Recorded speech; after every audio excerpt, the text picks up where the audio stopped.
SIP, आपका PF, आपका mutual fund, इन सब का सीधा कनेक्शन शेयर बाजार से है और शेयर बाजार का कनेक्शन विदेशी पैसों से है और वही विदेशी पैसा अब भारत से मुंह मोड़ रहा है।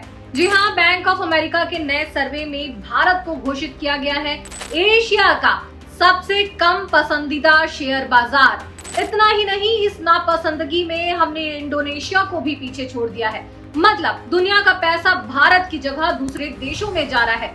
आखिर क्यों और इसका आप पर क्या असर पड़ेगा, चलिए इस वीडियो में समझते हैं। सर्वे के बाद आए चौंकाने वाले फैक्ट्स सरल शब्दों में।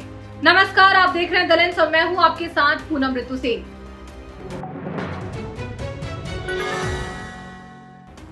एक समय था जब विदेशी निवेशक भारत को नेक्स्ट चाइना कहते थे, लेकिन 2026 में तस्वीर बदल गई है। बैंक ऑफ अमेरिका के ताजा सर्वे के मुताबिक भारत अब एशिया का सबसे नापसंद शेयर बाजार बन गया है। इस सर्वे में ऐसा क्या था उसे भी आपको बताते हैं। बैंक ऑफ अमेरिका ने 7 से 13 अगस्त 2026 के बीच 98 फंड मैनेजर्स का सर्वे किया। ये लोग मिलकर 272 अरब डॉलर की संपत्ति चलाते हैं दुनिया भर में। इसका रिजल्ट जो आया वो चौंकाने वाला था। 32% फंड मैनेजर भारत पर नेट अंडरवेट हैं, यानी वो भारत में औसत से कम पैसा लगाना चाहते हैं। पहले ये शिकायत इंडोनेशिया के लिए थी, लेकिन अब इंडोनेशिया सुधर गया है और हम पीछे रह गए। NSDL के डेटा के अनुसार 2026 में अब तक विदेशी निवेशकों ने भारतीय बाजार से 26.4 अरब डॉलर निकाल लिए हैं। ये तकरीबन 2.2 लाख करोड़ रुपए होते हैं। इतना पैसा निकालने से मई में भारत दुनिया में 5वें नंबर से गिरकर 7वें नंबर पर आ गया। मतलब इंडोनेशिया पसंदीदा बन रहा है और ताइवान, जापान भी अब टॉप पर है, लेकिन भारत पीछे बनते जा रहा है। आखिर निवेशक क्यों भाग रहे हैं? इसकी 3 वजह हैं जिससे आप भी रिलेट कर पाएंगे। फंड मैनेजर्स ने 3 सबसे बड़ी चिंता बताई है। कारण नंबर 1 कि AI की कमी है, वो सबसे बड़ी दिक्कत बन रही है। वो कैसे? दरअसल आज दुनिया में सबसे ज्यादा पैसा AI यानी आर्टिफिशियल इंटेलिजेंस वाली कंपनियों में जा रहा है, जैसे कि अमेरिका में एनवीडिया और माइक्रोसॉफ्ट में। फंड मैनेजर्स कह रहे हैं कि भारत में ऐसी कोई भी बड़ी AI कंपनी नहीं है जिसमें हम पैसा लगाएं। मतलब दुनिया AI की दौड़ लगा रही है और अभी भी स्टार्टिंग लाइन पर है। फंड मैनेजर्स ने ये भी कहा है कि भारत में ऐसी AI वाली बड़ी कंपनियां ही नहीं है, इसलिए वो AI की तेजी का फायदा नहीं उठा पा रहे। कारण नंबर 2 कमजोर आर्थिक वृद्धि और महंगा बाजार। सर्वे में ये भी कहा गया कि भारत की GDP ग्रोथ धीमी लग रही है। साथ में भारतीय शेयर पहले से ही बहुत महंगे हैं, वैल्यूएशन हाई है, ऊपर से कच्चे तेल की कीमतें फिर बढ़ रही हैं। इससे पेट्रोल डीजल महंगा होगा, महंगाई बढ़ेगी। जब महंगाई बढ़ती है तो कंपनियों का मुनाफा कम होता है। ऊपर से हमारे शेयर पहले से ही बहुत महंगे हैं, तो विदेशी सोच रहे हैं कि इतने महंगे में हम शेयर्स क्यों खरीदें। कारण नंबर 3 सुधारों की रफ्तार धीमी है।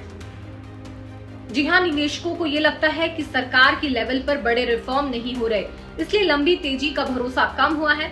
इस साल हमारा निफ्टी और सेंसेक्स भी करीब 8% गिर चुके हैं। दुनिया के सबसे खराब बाजारों में अब हम शामिल हैं। तो क्या सब खत्म हो गया है? जी नहीं, घबराने वाली बात नहीं है। भले ही फॉरेन इन्वेस्टर्स पैसा निकाल रहे हैं, लेकिन इस तिमाही में 4 अरब डॉलर वापस भी आए हैं। ब्लूमबर्ग कह रहा है कि एशिया में सबसे ज्यादा है। हमारी कंपनियों की कमाई बढ़ रही है। निफ्टी 50 की कंपनियों का मुनाफा 18% बढ़ा है, अनुमान 10% का था। मतलब कंपनी का बिजनेस ठीक चल रहा है। भारत को अभी भी घरेलू निवेशक संभाल रहे हैं। विदेशी पैसे भारत नहीं आ रहे, लेकिन आपका SIP, आपका म्यूचुअल फंड ने इसे संभाल रखा है। लेकिन चौंकाने वाली बात कि इंडोनेशिया क्यों आगे निकला, क्योंकि वहां का बाजार जून से 20% ऊपर चला गया है। वहां सरकार ने नए ऐलान किए हैं जिसका फायदा निवेशकों ने उठाया है। तो ऐसे में अब आप क्या करें? सबसे जरूरी सवाल तो ये है कि घबरा कर आप SIP बंद मत करिए। बाजार ऊपर नीचे होता रहता है।